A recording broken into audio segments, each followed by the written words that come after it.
আল্লাহ রাব্বুল আলামিন বলছেন ফাকিম ওয়াজহাকা লিদ-দীনি হানিফা ফিতরাতাল্লাহিল্লাতী ফাতারান-নাস আলাইহা।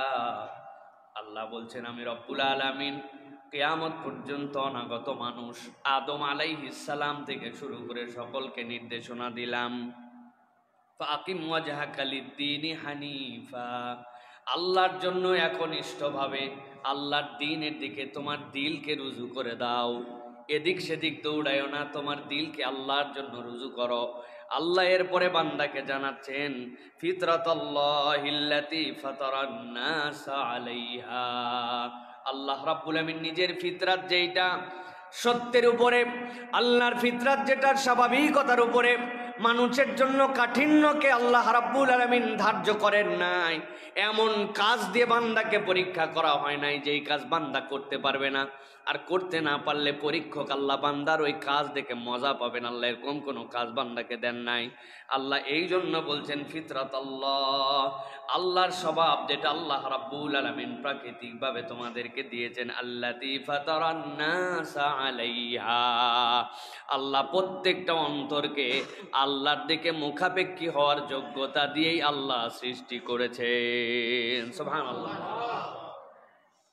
এই জন্য হাদিসের মধ্যে আসছে পৃথিবীতে যদি এমন কোনো মানুষ থাকে যেই মানুষটা বোবা, যেই মানুষটা গোঁয়া, কানে শোনে না, যেই মানুষটা হয়তোবা মুখ দিয়ে বলতে পারে না, ওই মানুষের কাছে আপনি কি দাওয়াত দিলেন, কি বললেন কিছুই বোঝে না, কিন্তু হাসরের দিনে রব্বুল আমিন তাকে জিজ্ঞাসা করবেন, তখন সে বুঝতেও পারবে, শুনতে পারবে।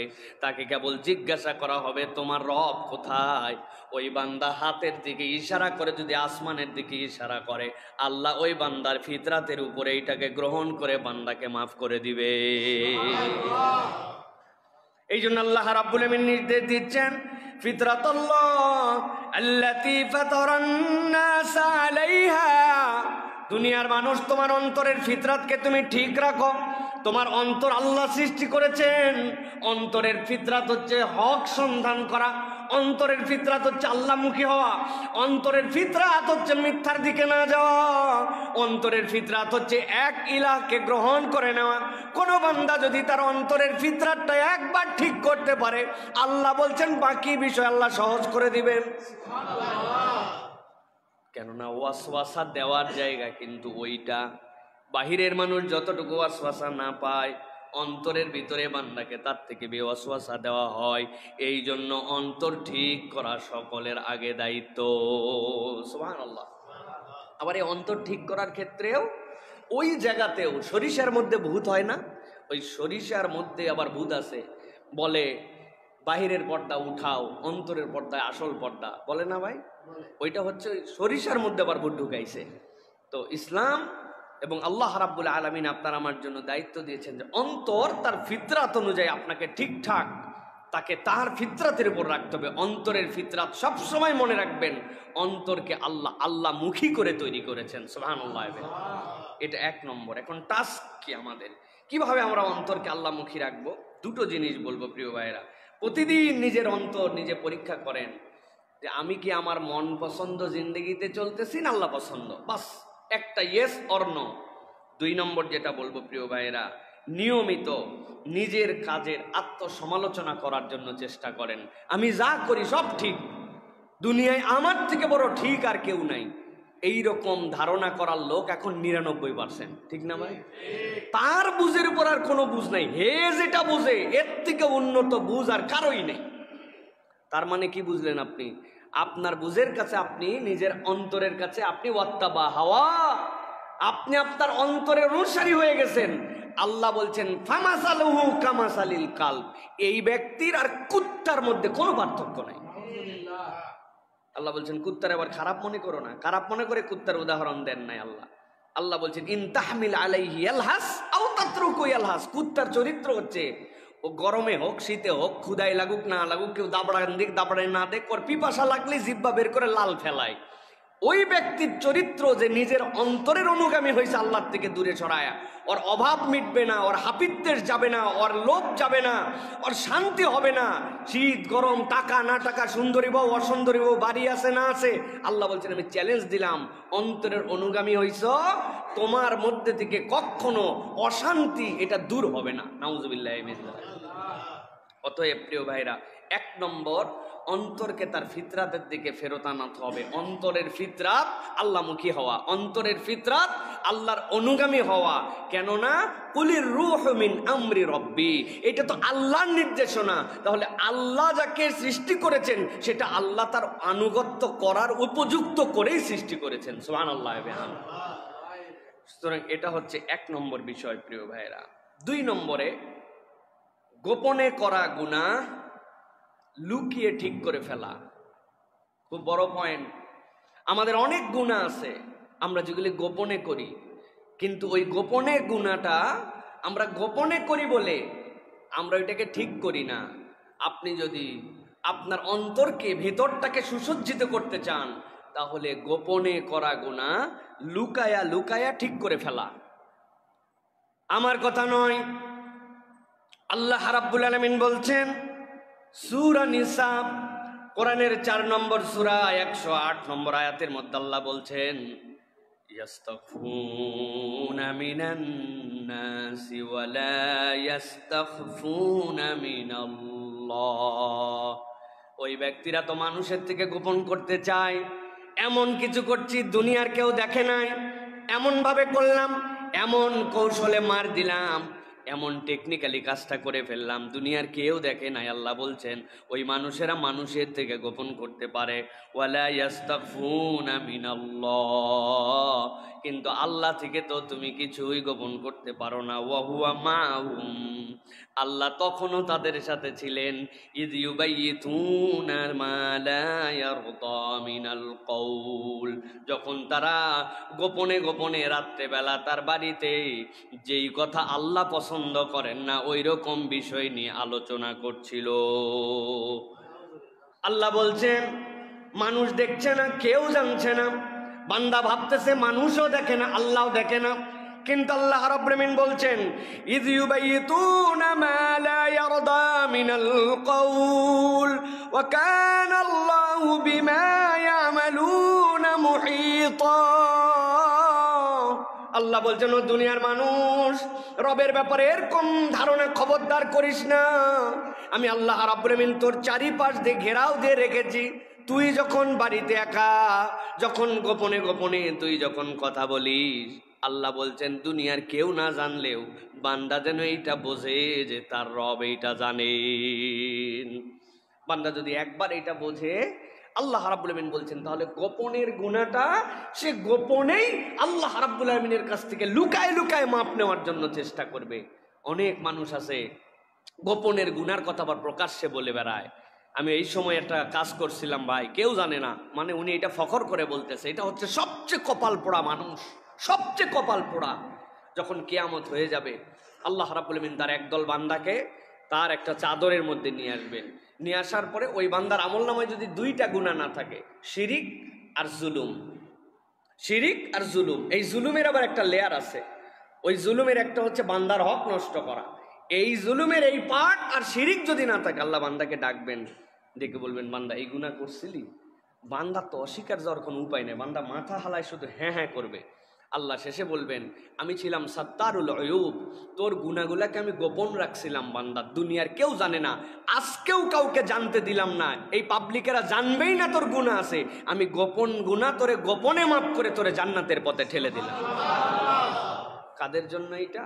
যেই বান্দারা দুনিয়াতে গোপনে পাপ হয়ে যায়, আল্লাহ ছাড়া কেউ জানে না, কিন্তু সে জানে, ওই গোপনে আল্লাহর কাছ থেকে সেটা মাপ নিয়ে নেয়, আল্লাহ রাব্বুল আলামিন ওই বান্দাদেরকে মাফ করে দিবেন। অতএব গোপনের গুনাহ কেউ জানে না মানে আল্লাহ জানে না, ওইটার জন্য আপনার কোনো ফিলিংস নাই। এইটা যদি উঠে যায় তাহলে বাহিরে খালি সাজবে আর ভিতরটা শুধু ধ্বংস হয়ে যাবে। প্রিয় ভাইয়েরা, এই জন্য রাসূলুল্লাহ সাল্লাল্লাহু আলাইহি ওয়াসাল্লাম বলছেন প্রত্যেক উম্মতকে ক্ষমা করা হবে, কিন্তু তাদেরকে ক্ষমা করা হবে না যারা জেনে বুঝে প্রকাশ্যে গুনাহ করে। গোপনের গুনাহ আল্লাহ মাফ করে দিবেন, জেনে বুঝে প্রত্যেক উম্মতকে আল্লাহ মাফ করবেন। কিন্তু গুনাহ জানার পরেও ওপেনলি গুনাহ করে, ভাব মেরে গুনাহ করে, করলে কি হবে, আমারে ধরে কে, এরকম একটা মুড নিয়ে চলে। আল্লাহ বলছেন এই বান্দাদেরকে আল্লাহ মাফ করবেন না। অতএব প্রিয় ভাইরা, গোপনে যে গুনাহ প্ল্যান করে এখন থেকে যে আল্লাহ রাব্বুল আলামিনের কাছে আমি গোপনে রব্বুল আলামিনের কাছে সেটা ক্ষমা চেয়ে নেব, আল্লাহ রাব্বুল আলামিন যেন আমাকে মাফ করে দেন, আল্লাহ মাফ করে দিবেন বলে ওটা গোপন রাখছেন। তাছাড়া প্রযুক্তি যেভাবে আগাইছে, এলইডির মতো যেরকম সব জায়গায় লেখা উঠে যায়, আপনার আমার কপাল দিয়ে যে এলইডির মতো আমাদের গুনাহ লেখার সিস্টেম আল্লাহ দিতেন, ঠেকানোর তো উপায় ছিল না তাইলে। অথবা এই গুনাহ করলে হাতের অবস্থা হবে, পায়ের অবস্থা হবে, তাহলে ওই গুনার কারণে কি হয়, যেরকম আপনি বুঝতে পারেন একটা লোকের চেহারা ধবধবে সাদা ফ্যাকাশা হয়ে যাচ্ছে, আপনি বুঝছেন এই লোকটার রক্ত শূন্যতা হয়েছে, আপনি তখন বুঝেন। মাথার মধ্যে চুল নাই মানে টাক হয়েছে, আপনি বুঝেন যে এর কোনো হরমোনের প্রবলেম হয়েছে জন্য, অথবা জেনেটিক্যালি কোনো বিষয় আছে জন্য। এখন অমুক গুনাহ করলে আপনার এইটা হবে, আল্লাহ যদি এই সিস্টেম করতেন তাইলে আমাদের আর মুখ দেখানোর কোনো সুযোগ থাকতো না, থাকতো ভাইয়েরা?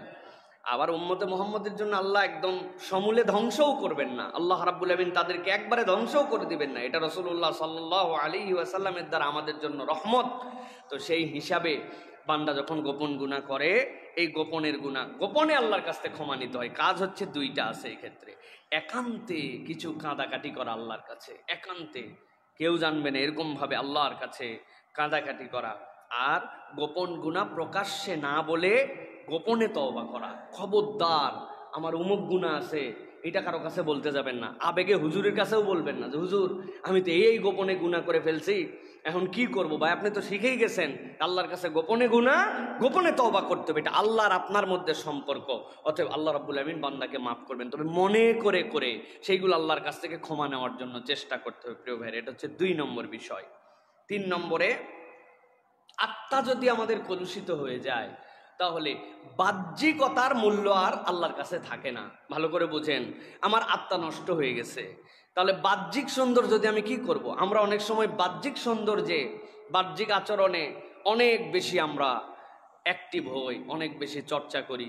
আমাদের মা বোনেরা পার্লার বিউটিফিকেশনের জন্য যে পরিমাণ খরচ করেন, ওই খরচের টাকা না, ওই পরিমাণ সময় যদি আল্লাহর জন্য অন্তর পরিশুদ্ধর জন্য ব্যয় করেন, তাও আল্লাহর ওলি হয়ে যাওয়ার কথা, ঠিক না ভাই? কিন্তু আমরা দেখতে পাই বাহ্যিক সৌন্দর্যের জন্য, শুধু মেয়েদের কথা বললে আপনারা খুশি হন, আমরা ছেলেরাও কম সময় নষ্ট করি না। সেলুনে সপ্তাহে সপ্তাহে যেতে হয়, আমাদেরকে সৌন্দর্যের জন্য চেষ্টা করতে হয়, জামাটা যেন আমার সবচেয়ে সুন্দর হয়, আমার টুপিটা যেন সবচেয়ে সুন্দর হয়, জুতাটা সুন্দর হয়। আমরা বাহ্যিকতার জন্য অনেক কিছু করি, এগুলো নাজায়েজ না, কিন্তু অন্তর নষ্ট হওয়ার পরে এই বাহ্যিকতা কেবল দুর্গন্ধকে কিছুটা সময় প্রশমিত করে, কিন্তু এই দুর্গন্ধ আলটিমেটলি কখনো না কখনো বেরিয়ে যাবে। এই জন্য আল্লাহ রাব্বুল আলামিন নির্দেশনা দিয়েছেন। সূরা শামস সবচেয়ে পরিচিত আয়াত আমাদের, 9 এবং 10 নম্বর আয়াত, যদিও এর তাফসীর খুব ডিটেইলস। আল্লাহ রাব্বুল আলামিন বলছেন, قد أفلح من زكاها وقد خاب من دساها।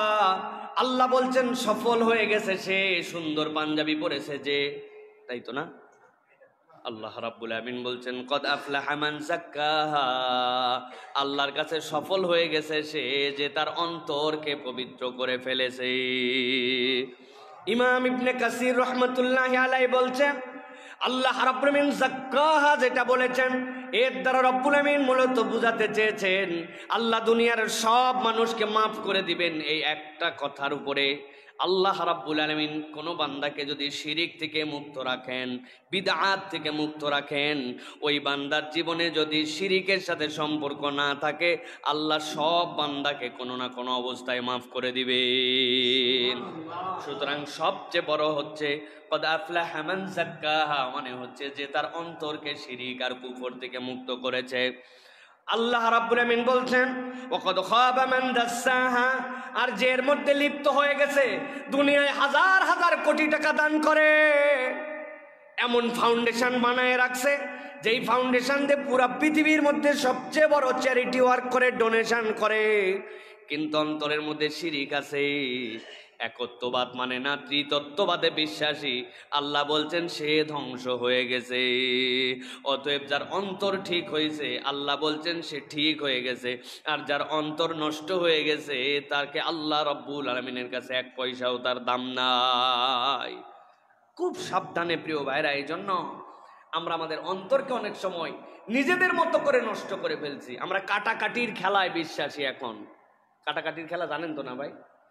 এক লোক গরু চুরি করছে, গরু চুরি কইরে আবার কুরবানি দিছে। লোকজন বলছে এ ব্যাককল, তুই চুরি করা গরু দিয়ে কুরবানি দিলি? কয় যা করা লাগবে আমি বুঝেই করছি। ওই কেমনে বুঝলি? কয় চুরি করছি গুনাহ, কুরবানি দিছি সোয়াব। দুইটা দিয়ে কাটাকাটি, মাঝে গোস্ত ফাও, গোস্ত ফাও খাইছে। এখন আমরা এই গরু চুরির ঘটনায়, যদিও কাল্পনিক, কিন্তু এইটাকে আমরা এনজয় করলাম। কিন্তু আপনি আমি যদি একটু হিসাব করি ভাই, দেখবেন কিছু ভালো কাজ করি, কিছু খারাপ কাজ করি। জুম্মার নামাজে আগে আসি, আসরের নামাজ পড়ি না। কাটাকাটি তো না ভাই? আমরা তো কাটাকাটির খেলায় আছি এখন প্রিয় ভাইরা। ফকির দেখলে দান করি, আবার যেখান থেকে মনে করেন ঘুষ খাওয়া লাগবে এখান থেকে ঘুষ খাই।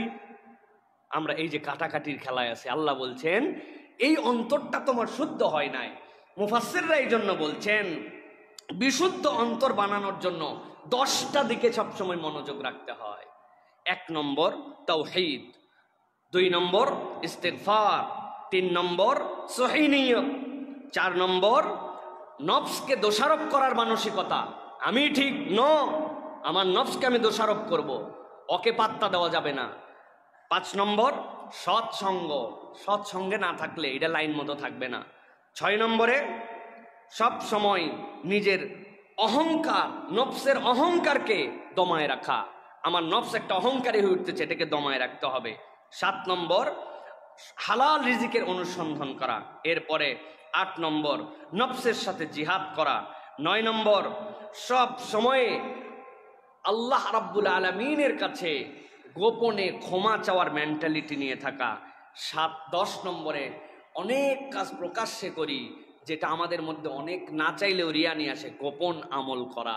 বান্দা যদি 10টা টাস্কের সাথে ঘুরে ফিরে নিজেকে ল্যাপটায় রাখতে পারে, আল্লাহ রাব্বুল আমিন ওই নফসকে তাজকিয়ার উপরে, তাজকিয়ার হালতে আল্লাহ রাব্বুল আমিন রাখবেন ওই বান্দার নফসকে। এই জন্য আমাদের জন্য এটা অত্যন্ত গুরুত্বপূর্ণ প্রিয় ভাইরা। হাদিস আমাদেরকে বিষয় সমর্থন করতেছে।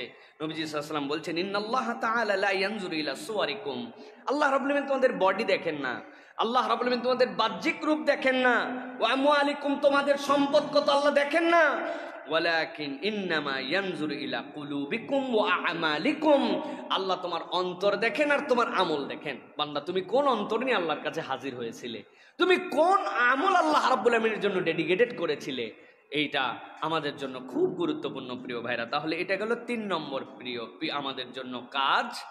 4 নম্বর যে বিষয় প্রিয় ভাইরা, সেটা হচ্ছে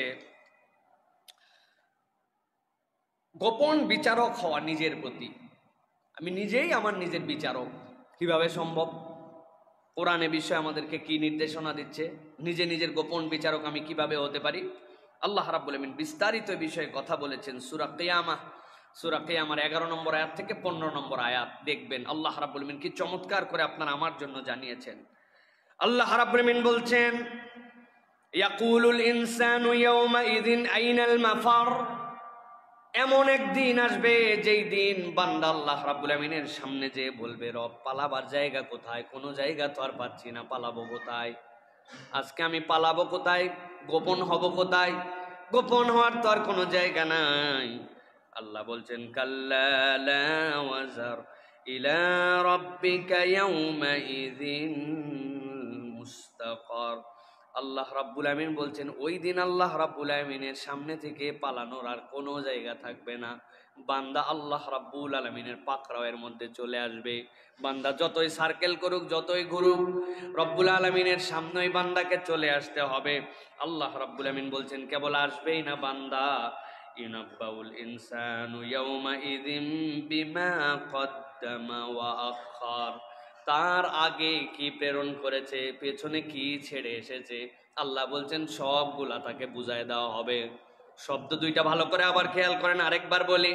আল্লাহ রাব্বুল আমিন বলছেন ইউনাব্বাউল ইনসানু ইয়াওমাইযিন বিমা কদ্দামা ওয়া আখার, সামনে তার কি পাঠানোর দায়িত্ব ছিল, আর পিছনে কি কি বাদ দিয়ে এসেছে, কি করার ছিল কি করেন নাই, আর কি পাঠানোর তার দায়িত্ব ছিল কি পাঠান নাই। আল্লাহ বলছেন সবগুলার হিসাব দেওয়া হবে। রব্বুল আলামিন বলতেছেন বালিল ইনসানু আলা নাফসিহি বাসীরা ওয়ালাউ আলকা মাআযিরা। আল্লাহ বলছেন মূলত মানুষই তার নিজেকে দেখার জন্য যথেষ্ট। যদি নিজেই নিজের বিচার করত তাহলে সে যথেষ্ট তার জন্য হয়ে যেত, কিন্তু বান্দা এটাতে গুরুত্ব দেয় নাই। রিকশার পিছনে লেখা থাকে, ট্রাকের পিছনে লেখা থাকে বিবেক মানুষের বড় আদালত, থাকে না ভাই?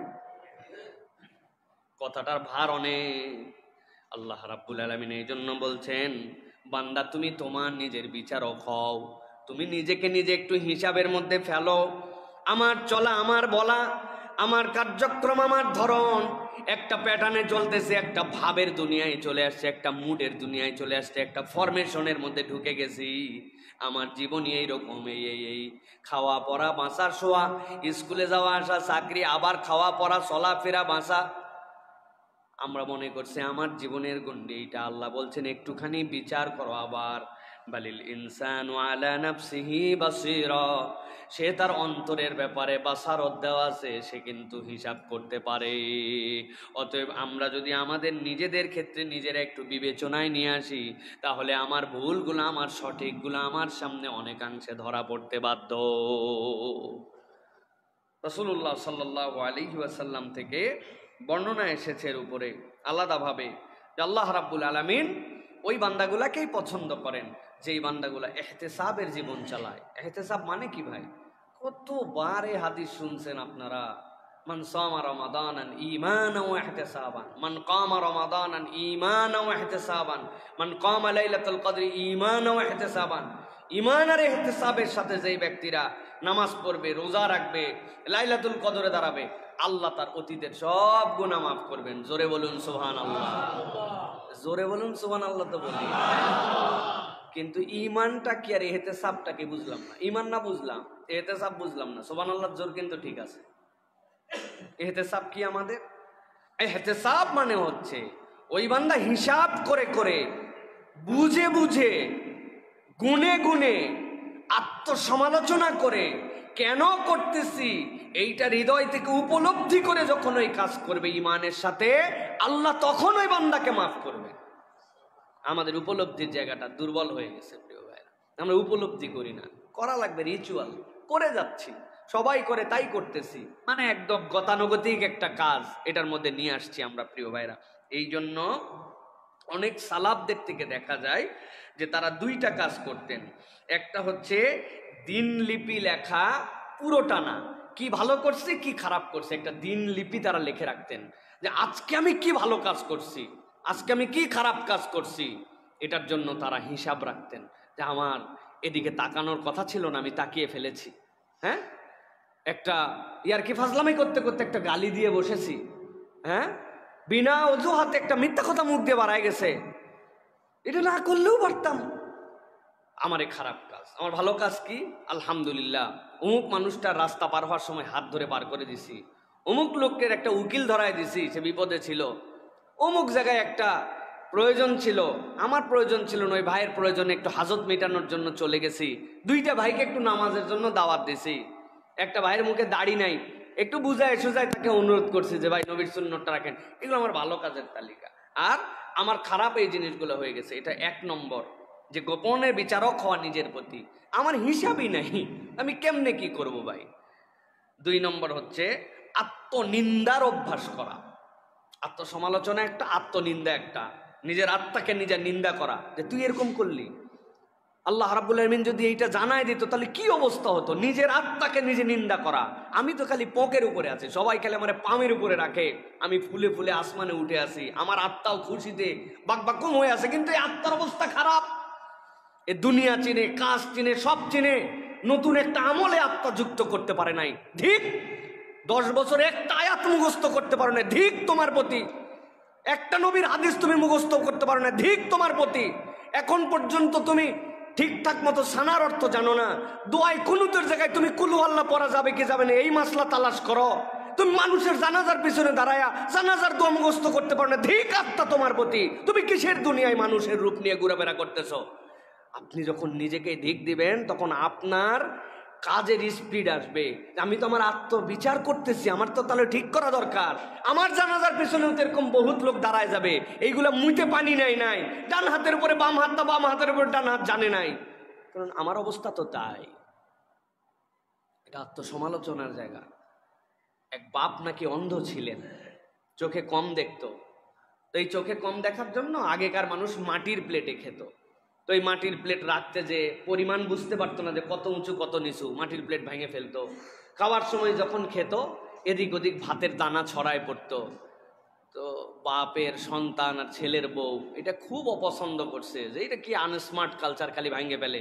শেষে বাপরে একটা কাঠের প্লেট বানায় দিছে, আর ভাঙবি আর ভাঙা যাবে না। কাঠের প্লেট বানায় ঘরের কোনায় বসায় খাইতে দেয়, যে এই জায়গায় বসবা, যত মাখাও এই জায়গায় মাখাও। একদিন তাদেরই সন্তান ওই বুড়ার নাতি ঘরের কোনায় বসে একটা কাঠ নিয়ে কি যেন খেলতেছে। তো ছোট বাচ্চা তখন কিছু দিয়ে কিছু বানানোর চেষ্টা করতেছে, বাপ মা তো খুব খুশি হয়েছে, ওই বলছে বাবা তুমি কি করতেছো? কয় আব্বা তোমার আর মার জন্য দুইটা কাঠের প্লেট বানাচ্ছি, তোমরা যখন দাদুর মতো বুড়া হবে তোমাদেরকে এটাতে খাইতে দিব। তো বাপ মা দুইজন তখন কেঁদে ফেলছে, তখন অনুভব জাগ্রত হয়েছে যে এইটা কি করলাম আমি। আমাদের এই যে অনুভূতির জায়গাতে কুঠারে আঘাত দেওয়ার এই জায়গাটা আমাদের ভোঁতা হয়ে গেছে। হাজার বলার পরেও এই রিফ্লেকশন আমার লাইফ থেকে আসে না। ভাই আমি যদি কারো জানাজার পিছনে দাঁড়ায় সঠিকভাবে তার জন্য দোয়া করতে না জানি, ওই লোকের কি ঠেকা পড়ছে আপনার জানাজার পিছনে দাঁড়ায় সঠিকভাবে দোয়া করবে? হায়াত তো ওইটা নয় যে দুনিয়ায় থাকতেই আপনাকে চিনে সবাই। হায়াত তো ওইটা মরার পরেও আপনি জীবিত থাকার মতো ফিল নিয়ে মানুষ আপনাকে অনুভব করে, ঠিক কিনা? সালাফদের জীবন তো এরকম ছিল। ইমাম মুসলিম, ইমাম আবু হানিফা, ইমাম নববী ছোট্ট হায়াতের মালিক ভাই 40-45 বছরে মারা গেছেন। ইমাম নববীর কিতাব, তার হাদিসের কিতাব না পড়লে আমাদের দিলে তৃপ্তি হয় না। 40 বছরের জীবনে 1400 বছরের ফজিলত দিয়ে চলে গেছেন। সুবহানাল্লাহ। জীবন তো ওইটা প্রিয় ভাইয়েরা। এই জন্য সকল ইমাম নববী হবে না, সকল ইমাম বুখারী হবে না, কিন্তু আমার দিলের মধ্যে ওই তামান্না থাকতে হবে যে ইমাম নববী ইমাম বুখারী যেভাবে আল্লাহর কাছে মাপপ্রাপ্ত বান্দা হয়েছেন, আমি ওই তালিকায় নিজের নাম তুলে নেই, আলহামদুলিল্লাহ। অতএব গোপনে বিচারক হওয়া নিজের জীবনে, এটা হচ্ছে 4 নম্বর। 5 নম্বরে গোপনে সাহায্য করা। আপনি যদি আপনার এই সৌন্দর্য অন্তরের মধ্যে আনতে চান তাহলে এটাই সেরা সাদাকা আপনার জন্য, গোপনে সাদাকা করা। আল্লাহ কুরআনুল কারীম সূরা বাকারা 271 নম্বর আয়াত আল্লাহ বলছেন ইন তুবদুস সাদাকাতি ফানি'ম্মা হি ওয়া ইন তুখফুহা ওয়া তুতুহাল ফুকারা ফাহুয়া খায়রুল লাকুম। আল্লাহ বলছেন চাইলে তুমি প্রকাশ্যে দিতে পারো, গোপনে দিতে পারো। আল্লাহ রাব্বুল আলামিন দুইটাই গ্রহণ করেন, কিন্তু আল্লাহ রাব্বুল আলামিন বলতেছেন বান্দা যখন গোপনে দান করে, অপ্রকাশ্য দান করে, ওইটার কয়েকটা জিনিস থেকে সে বেঁচে যায়। 1 নম্বর রিয়া থেকে বেঁচে যায়, 2 নম্বরে নফসকে সে দমন করে রাখতে পারে, 3 নম্বর অহংকার অহমিকা কেমনে সে প্রকাশ করবে, কেননা সে গোপনে দান করে ফেলেছে। নবীজি বলছেন ওই দানকারী ব্যক্তি আল্লাহর কাছে কিয়ামতের দিনে যখন কোনো ছায়া থাকবে না, আরশের নিচে থাকবে কোন ব্যক্তি? যেই ব্যক্তি আল্লাহর জন্য গোপনে দান করছে, এমন গোপনে দান, ডান হাতের দান তার বাম হাত খবর রাখে না। সুবহানাল্লাহ। অতএব প্রকাশ্যেও দান করব আমরা, উৎসাহিত করার জন্য। জায়েজ আপনার কাছে বলেছে ভাই এই কাজের জন্য 10টা বস্তা সিমেন্ট লাগবে, ভাই একজন 10 বস্তা দিয়েছে, আরেকজন বলছে আলহামদুলিল্লাহ এই ভাই 10 বস্তা দিছে, আল্লাহ তো আমারও 10 বস্তা দেওয়ার মতো সামর্থ্য দিছে, আমি 5 বস্তা নিয়ত করছিলাম, ওই ভাই যদি দেয় আমিও দেই আল্লাহর জন্য। এইটা জায়েজ, উৎসাহ দেওয়ার জন্য ইসলাম পছন্দ করে। কিন্তু অবশ্যই আপনার কিছু দান থাকবে যেই দান কেউ জানে না, কেউ দেখে না, কারো জন্য নয়, কেবল আল্লাহর বান্দার মধ্যে এই দানটুকু থাকবে। এইটা যদি বান্দা করে তার বাহিরটাই কেবল সুন্দর হয় না, আল্লাহ তার নফসটাকেও সুন্দর করে দেন। সুবহানাল্লাহ। কারণ কি? এটা নফসের ঔষধ। বাইরেরটা তো সবাই জানলো, আর এটা তো খালি আপনার নফস জানে আর আল্লাহ জানে। তাহলে আল্লাহর পক্ষ থেকে যা ফজিলত আসবে নফসের প্রতি সেইটা রহমত হিসেবে বর্ষিত হবে। আপনার নফসকে আল্লাহ নিয়ন্ত্রণের মধ্যে রাখার জন্য আল্লাহ ব্যবস্থা করে দিবেন। প্রিয় ভাইরা, এই জন্য বলবো মাঝে মাঝে চুপি চুপি দান করবেন, মাসে একবার হলেও। এটা টাস্ক আপনাদের জন্য, কাজ। একবার হলেও এমন একটা দান করছি কেউ জানে না, বাস কি করছেন সেটা আপনি জানেন, আপনি খুঁজে খাজে বের করে নিয়ে আপনি করবেন। আর 2 নম্বর, যে কাউকে না জানায় এমন একজন গরিবের চিকিৎসার দায়িত্ব আপনি নিয়ে ফেলছেন, কেউ জানে না, অথবা কোনো একজন গরিব বাচ্চাকে আপনি পড়ান, সে পড়ে আলেম হচ্ছে, সে পড়ে ভালো স্টুডেন্ট হচ্ছে, কেউ জানবে না। এটা জাস্ট আপনি আপনার আর আপনার আল্লাহর মধ্যে সুযোগ পেলে এরকম কিছু সাদাকার সাথে নিজেকে সম্পৃক্ত করা, তাহলে আমাদের বাহিরটা সাজানোর সাথে সাথে ভেতরটা আমাদের সুন্দর হবে। এটা কয় নম্বর পয়েন্ট গেল ভাই? এবার চলেন 6 নম্বরে। সেটা হচ্ছে ভেতরে হিংসাকে পুষে না রাখা। হিংসা আমাদের মধ্যে চলে আসে, আমরা যদি খালি বাহিরকে সুন্দর না করে ভেতরকে ঠিক করতে চাই, তাহলে ভেতরের হিংসাটা পুষে রাখা যাবে না। মানুষ মাত্রই না চাইলেও হিংসা চলে আসে, কিন্তু হিংসাকে পুষে রাখা যাবে না। আল্লাহ কোরআনুল কারীমের মধ্যে কিন্তু সেই শিক্ষায় আমাদের দোয়ার জন্য বলেছেন। আল্লাহ কি বলেছেন? আল্লাহ রাব্বুল আলামিন বলেছেন, রব্বানা ইগফির লানা ওয়াল ইখওয়ানিনাল্লাযীনা সাবাকুনা বিল ঈমান ওয়া লা তাজআল ফি কুলুবিনা গিল্লাল লিল্লাযীনা আমানু। আল্লাহ, কোন ঈমানদারের ব্যাপারে অন্তরের মধ্যে আমার জন্য বিদ্বেষ না আসে। আল্লাহ, আমার অন্তরটাকে তুমি এই চেপে রাখা হিংসা, সুযোগ পাই অমুককে দেখাই দেব, সুযোগ এখনো আসে নাই, কোনো একদিন আসলে তারপরে টের পাবি, এরকম লোক আছে না ভাই? এরকম লোক আছে প্রিয় ভাইরা, এরকম অপেক্ষাতেও আছে অনেক মানুষ, যে সুযোগ হাসুক, আবার জুলাইয়ের ঠেলা তোমাদেরকে জানানো হবে, আছে না ভাই? বহুত লোক এরকম প্রস্তুতি নিয়ে আসে। আল্লাহ রাব্বুল আলামিন বলছেন যে এই যে হিংসা মুক্ত অন্তর, যেই অন্তরে তুমি কারো জন্য হিংসাকে চেপে রাখবে না। শোনেন ভাই, হিংসা যত না অনইসলামিক মানুষেরা, ধর্ম না মানা মানুষেরা করে, তার থেকে বেশি ধর্মীয় মানুষেরা হিংসা বেশি করে, ঠিক না? কারণ শয়তান অন্য কোনো দিক দিয়ে তার কাছে ঢুকতে পারে না, তার কাছে ঢুকেই 2টা দিক দিয়ে। আমার মতো ফজরের নামাজে রেগুলার মুসল্লি আছে এলাকায়, কত লোক দেখছি আমি। নাই ভাই নাই, দুনিয়াটা শেষ হয়ে গেল। উনারে বুঝ দিছে, দিয়া উনার পাম্পটি লাগায়া উনার মধ্যে একটা আমিত্ব জাগাবে। আর 2 নম্বর, হিংসা, অন্তরের মধ্যে হিংসা ঢুকাই দেবে। হিংসা গেছে তো সব গেছে, আপনার সব শেষ হয়ে গেছে। এই জন্য প্রিয় ভাইরা, হিংসা চেপে রাখবো না, কারো প্রতি রাগ পুষে রাখবো না। আপনি রাগ বের করে দেন, দেখবেন আপনার অন্তরটা ফ্রেশ হয়ে গেছে। আল্লাহ রাব্বুল আলামিন আপনার অন্তরটাকে সুন্দর বানায় দিবেন। এটা আল্লাহ রাব্বুল আলামিনের পক্ষ থেকে নিয়ামত হিসাবে আসবে প্রিয় ভাইরা। অতএব 6 নম্বর, এটা 7 নম্বর যেটা বলবো সেটা হচ্ছে নিজের প্রতি দয়াশীল হওয়া। নিজের প্রতি দয়াশীল হওয়া, নিজের পাপের কারণে নিজেকে ঘৃণা করা নয়, বরং নিজের পাপের কারণে পরিবর্তনের কামনা করা। আমরা নিজের প্রতি দয়াশীল নই, আমরা নিজের প্রতি যত্নশীল নই। উমুকে পাপে ধ্বংস হয়ে যাচ্ছে, কত দুঃখ লাগে, কিন্তু আমার পাপটাতে যে আমি ধ্বংস হয়ে যাচ্ছি, এর জন্য আমার কোনো দয়া নাই আমার প্রতি, আমার কোনো মায়া নাই আমার প্রতি। আমার আল্লাহ আমাকে যে এত ভালো রেখেছেন, আমার কোনো মায়া নাই এর জন্য আমার প্রতি, আমার নিজের প্রতি আমি নিজে দয়া করি না। প্রিয় ভাইয়েরা, এইটা আমার কথা নয়, সূরা জুমার পরে দেখবেন 39 নম্বর সূরার 53 নম্বর আয়াত, আপনাদের জানা আয়াত। আল্লাহ রাব্বুল আলামিন বলছেন, কুল ইয়া ইবাদিয়াল্লাযীনা আসরাফু আলা আনফুসিহিম লা তাকনাতু মির রাহমাতিল্লাহ ইন্নাল্লাহা ইয়াগফিরুয যুনুবা জামিআ। আল্লাহ রাব্বুল আলামিন অন্য আয়াতে বলছেন, আল্লাহ সব গুনাহ বান্দার ক্ষমা করেন। আর বান্দা জেনে রাখো, তুমি যতই অপরাধ করো না কেন, কখনো আল্লাহর রহমত থেকে তুমি নিরাশ হয়ো না। আল্লাহ তোমার যত গুনাহ রেখেছেন ওইটাকে ক্ষমা করতে পারবেন জন্যই আল্লাহ নিজের নাম গফুরের সাথে গফফার বলেছেন ফাআলের ওজনে। তোমার গুনাহ যতই থাক, যিনি ক্ষমা করার যোগ্যতা রাখেন তিনি তোমার রব আল্লাহ।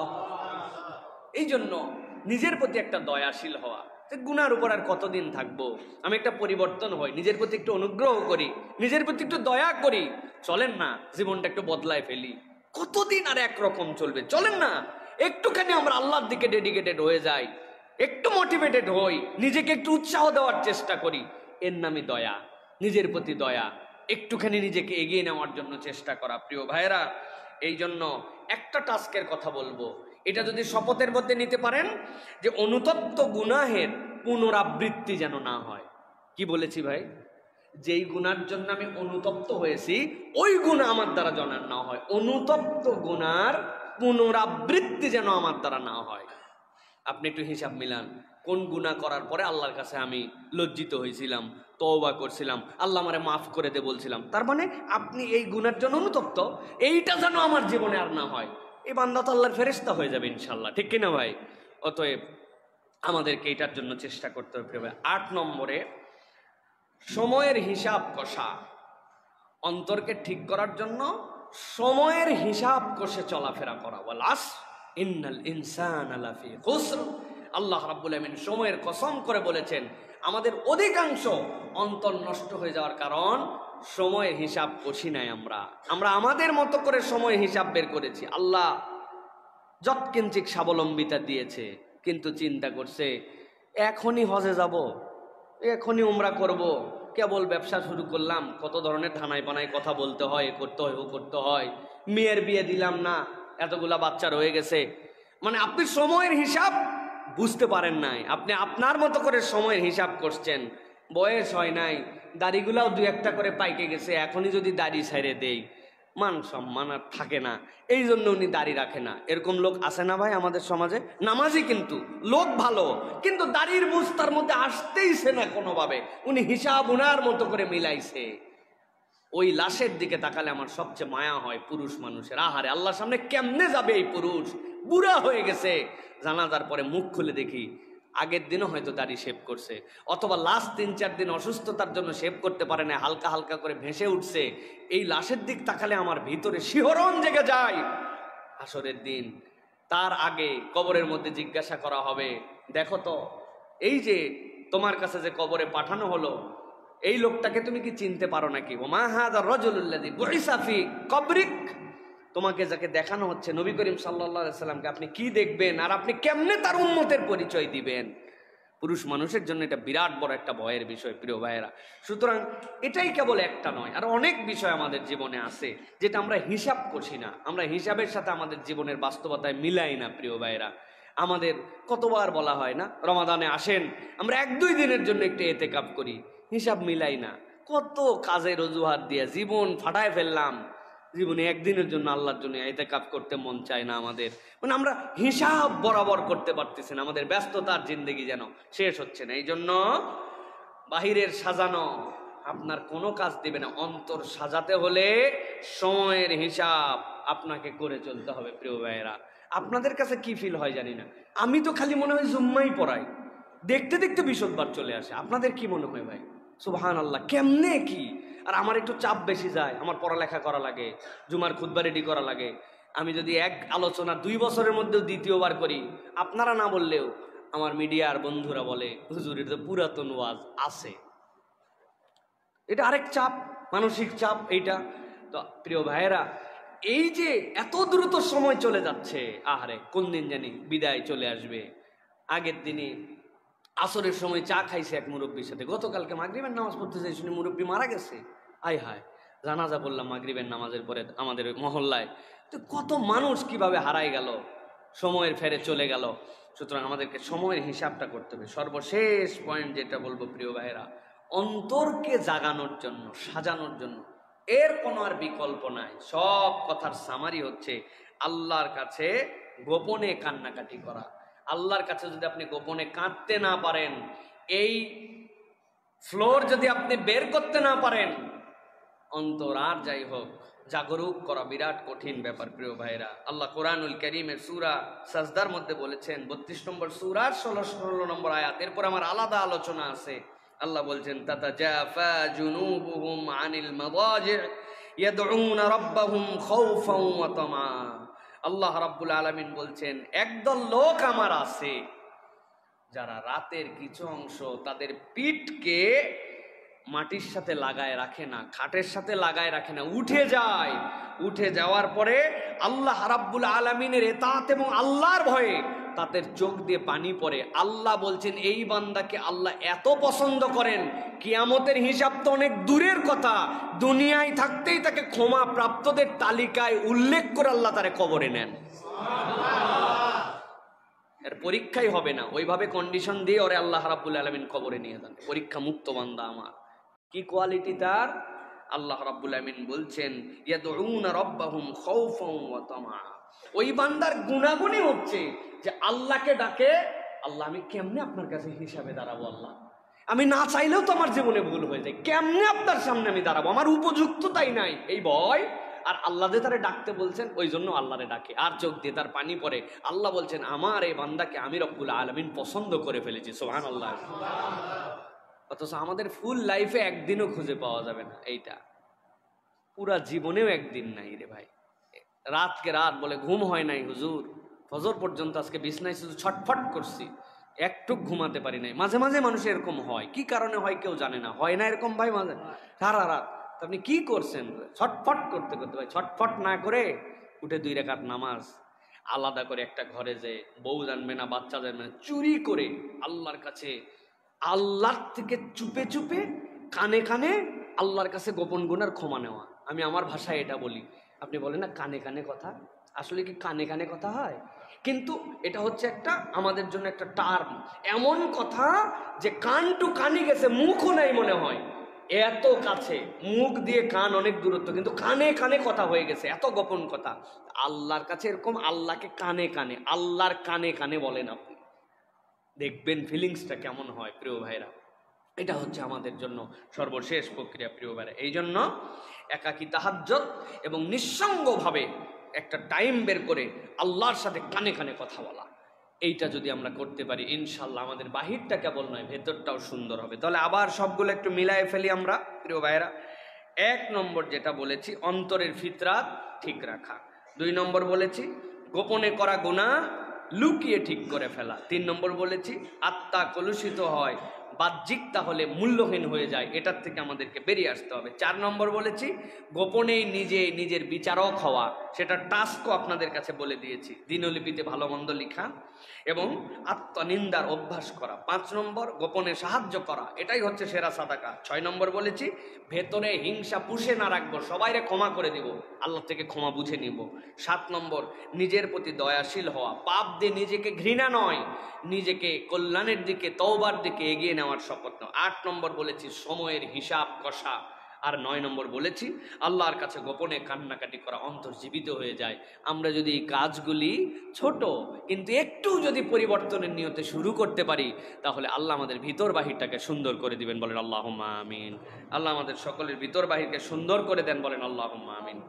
কতগুলো বিষয় আছে ভাই, যে বিষয়গুলি একটুখানি এখন আমরা সামগ্রিকভাবে আলোচনায় যাব। এর অন্যতম একটা বিষয় হচ্ছে বাংলাদেশে এখন টক অব দ্য কান্ট্রি হচ্ছে যে বাংলাদেশে জাতিসংঘের মানবাধিকার অফিস তারা প্রতিষ্ঠিত করবে, এক্ষেত্রে সরকার সায় দিতে চাচ্ছে এবং বিভিন্ন ধরনের এজেন্ডা বাস্তবায়নকারী বিভিন্ন ব্যক্তিরা এটাকে সমর্থন জানায়া পুলকিত হতে যাচ্ছে। কিন্তু আমরা যদি একটু ছোট্ট করে দেখি, এই জাতিসংঘের মানবাধিকার কমিশন এই পুরা পৃথিবীতে 193টা জাতিসংঘের অধিভুক্ত দেশের মধ্যে মাত্র 16টা দেশে জাতিসংঘের অফিস আছে।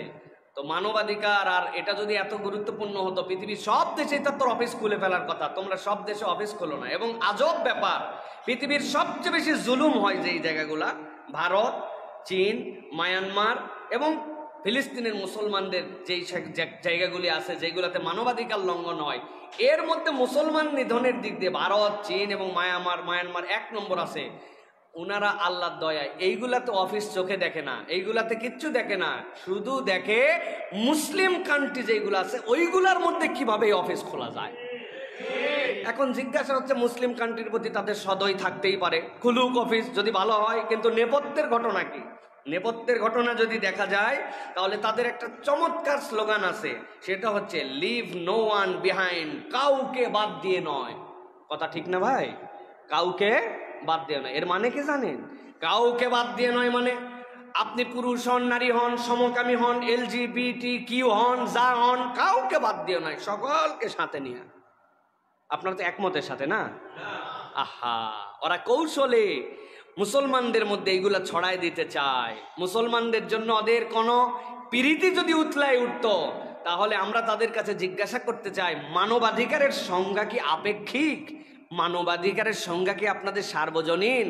আপনারা মানবাধিকারের রূপে আপনারা গাজার শিশুদেরকে দেখতে পারেন না, আপনারা কাশ্মীরের মুসলমানদেরকে দেখতে পারেন না, ইন্ডিয়ায় মুসলমান নিধন হয় সেটা আপনি দেখতে পারেন না, মায়ানমারের লক্ষ লক্ষ নির্যাতিত মানুষরা আমাদের কাছে হিজরত করে আছে, জিনজিয়ানে মুসলমানরা কষ্টের মধ্যে আছে, মানবাধিকার ওখানে নাই। শুধু মানবাধিকার কোন জায়গায়?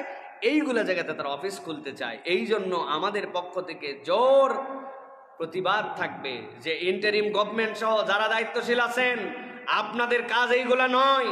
আপনাদের যৌক্তিক কাজ আপনারা করেন, এমন কোনো কাজ করেন না যাতে দেশকে আপনারা বিপদের মুখে ফেলে দিয়ে যান। 3 বছরের প্রাইমারি চুক্তি হয়, টার্গেট অনেকগুলা আছে, বিহাইন্ড দ্য টার্গেট। কোন দিক দিয়ে খাস কেটে কেটে কুমিরের রচনা লিখতে হয় এটা বাঙালি জানে। আপনাদের এই খাস কাটারও আমরা জানি। পার্বত্য চট্টগ্রামের দিকে আপনাদের কি নজর এটা আমাদের জানা আছে। কাদিয়ানীদের জন্য আপনাদের এত মায়া কান্না কেন এটা আমাদের জানা আছে।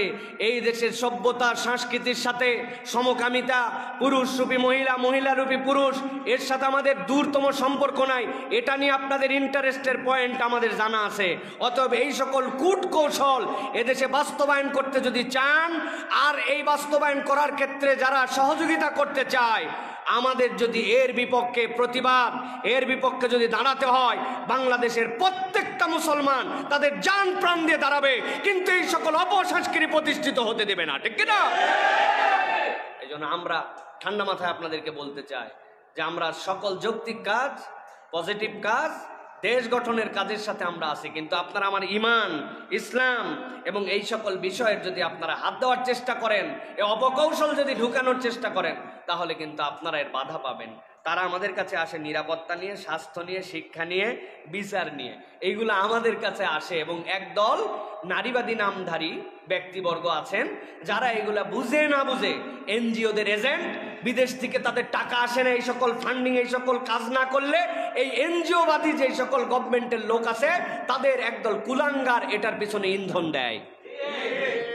আমরা দ্ব্যর্থহীন কণ্ঠে বলতে চাই, বাংলাদেশের মুসলমানরা শান্তিপ্রিয় মানুষ, বাংলাদেশের মুসলমানরা নিজেদের ধর্মের প্রতি সহিষ্ণু মানুষ, বাংলাদেশের মুসলমানরা পরিবারের প্রতি সম্মান রাখা মানুষ, বাংলাদেশের মানুষরা তাদের ধর্ম যে ধর্মের হোক, আপনি কোনো হিন্দুর কাছে যেও যদি জিজ্ঞাসা করেন সেও এটার পক্ষে থাকতে পারে না।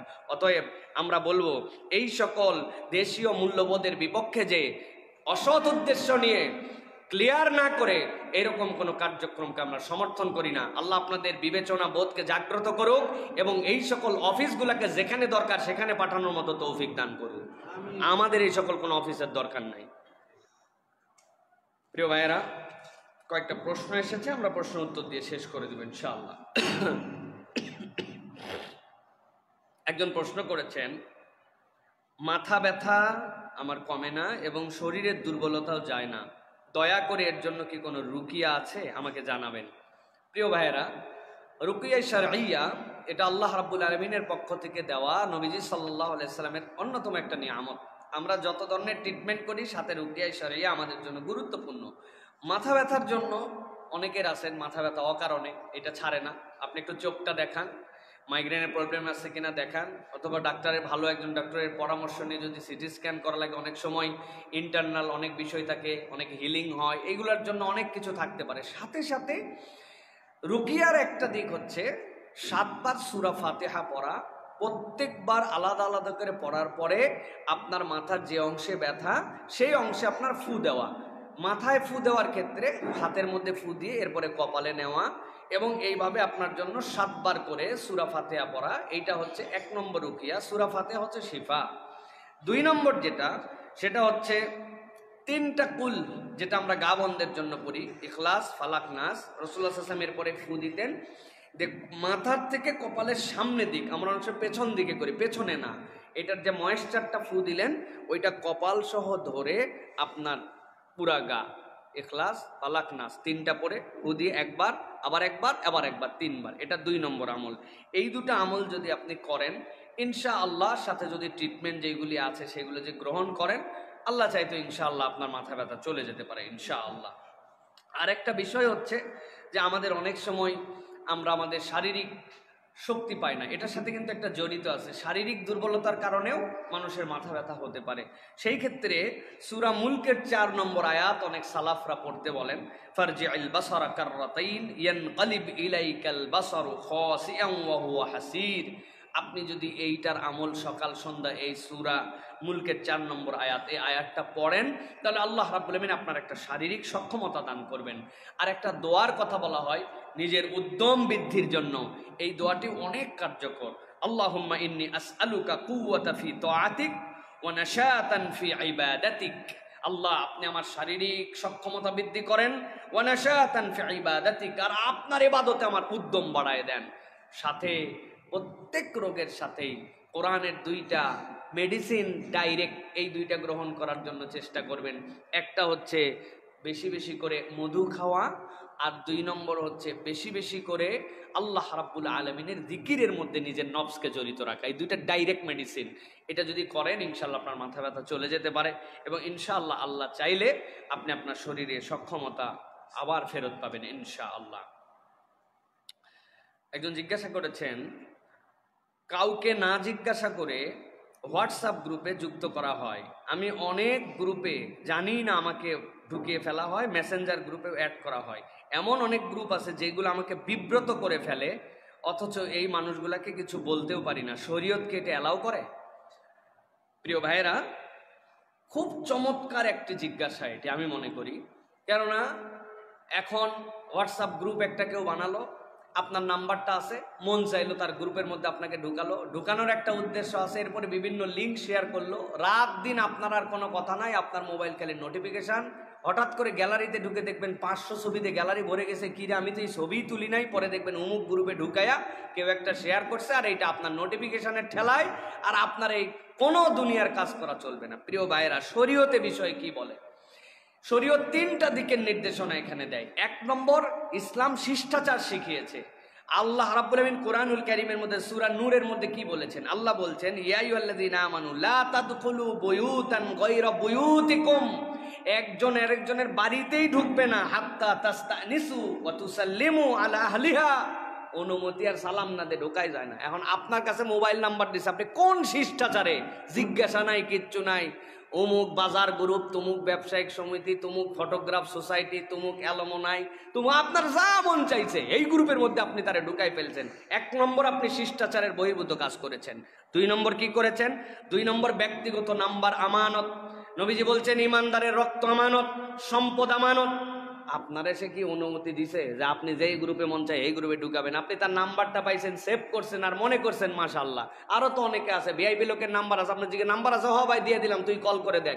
আপনি তার অনুমতি নেন নাই, অথবা সে আপনাকে নাম্বার দেওয়ার সময় বলে দেয় নাই যে যাকে ইচ্ছা তাকে আমার নাম্বার দিতে পারবেন। তাহলে আপনি যে ওই গ্রুপের মধ্যে নাম্বারটা ঢুকাই দিলেন, আপনি একটা আমানতের খেয়ানত করছেন। 3 নম্বর যেটা বিষয় ভাইয়েরা, সেটা হচ্ছে রাসূলুল্লাহ সাল্লাল্লাহু আলাইহি ওয়াসাল্লাম বলেছেন, তোমরা অন্যের বিরক্তি এবং অন্যের যে অচাহিদা, যেটা তার চাহিদা নাই, তার প্রতি তোমরা সম্মান দাও। আপনি অন্যের বিরক্তি বলতে কি বুঝাচ্ছেন? নবী করিম সাল্লাল্লাহু আলাইহি ওয়াসাল্লাম বলছেন, তুমি তোমার কার্যকলাপ দ্বারা যদি কেউ কষ্ট পায়, তাহলে এটা তার জন্য একটা বিরক্তি। ইমানদার কখনো কাউকে কষ্ট দিতে পারে না। তা আপনি এমন একটা কাজে ঢুকাইছেন, এই লোক বলতে পারতেছে না, কিন্তু নিজেই বিব্রত যে ভাই এই গ্রুপে আমারে ঢুকালো কেন।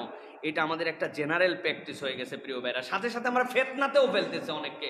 এমন গ্রুপে ঢুকাইছে যেই গ্রুপের সাথে আমার কোনো সম্পর্ক নাই, ফেতনা ঢুকাইছে।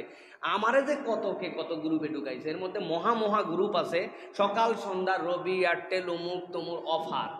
ও ভাই, আমার তো নাম্বারই একটা, তাও ভিন্ন কোম্পানির, তো আপনি আমার এর মধ্যে ঢুকালেন কেন? অমুক তমুক পাড়া মহল্লা, আল্লাহু আকবার। আর আমি একমাত্র বান্দা যার একটা নাম্বার, দুনিয়াতে একটা নাম্বার, কোনো দ্বিতীয় নাম্বার নাই। বন্ধ থাকলে ওইটা, খোলা থাকলে ওইটা। জনগণের কাছেও যেটা, আমার ওয়াইফের কাছে ওইটা, একটাই নাম্বার। আমি যে কি ঠেলায় আছি আমার আল্লাহ জানেন, আমি জানি। বিশ্বাস হয় না? না, বিশ্বাস হয় না। আজকে সকালবেলা ক্লিয়ার করছি, ক্লিয়ার করার পরে এখন হোয়াটসঅ্যাপে মেসেজ হচ্ছে 22,908। ভাই, আমার চেনা জানা লোক 22,000 মেসেজ দিবে আমারে? হ্যাঁ, বিনা কারণে। এগুলোর গ্রুপ এক একটা, মাথা খারাপ করা গ্রুপের মধ্যে আমারে ঢুকাইছে ভাই। মেসেঞ্জারে গ্রুপে ঢুকাইছেন, বিভিন্ন জায়গায়। প্রিয় ভাইয়েরা, ইসলাম হচ্ছে একটা ম্যানারের ধর্ম, ইসলাম একটা সৌন্দর্যের ধর্ম। ম্যানারহীন হয়েন না। অভদ্র লোক আল্লাহ পছন্দ করে না। আল্লাহ রাব্বুল আমিন ভদ্রতা জ্ঞান, আমাদের মধ্যে থেকে ভদ্রতা জ্ঞান একদম যাওয়ার পর্যায়ে। প্রায় রাত 3টার সময় ভিডিও কল দেয়, কয় হুজুর আপনি তাহাজ্জুদে উঠবেন জানি। আরে সাংঘাতিক! তুমি চিন্তা করছেন ওনার প্রেডিকশন? আমি ঘুমের ঠেলায় কায়েত কি তাহাজ্জুদ কি ও না। ম্যানার বিরাট বড় নিয়ামতের নাম প্রিয় ভাইয়েরা। এটা আমাদেরকে খুব সচেতনভাবে সবসময় নিজেদেরকে ধরে রাখার জন্য চেষ্টা করতে হবে। সুতরাং কাউকে না জানায়া এজাজতহীন কোনো গ্রুপে ঢুকানো এটা একটা গর্হিত কাজ। আল্লাহ এখান থেকে আমাদের বেঁচে থাকার তৌফিক দান করেন। হুজুর, আমি শুনেছি যে লজ্জাস্থানের দিকে তাকালেই নাকি গুনাহ হয়।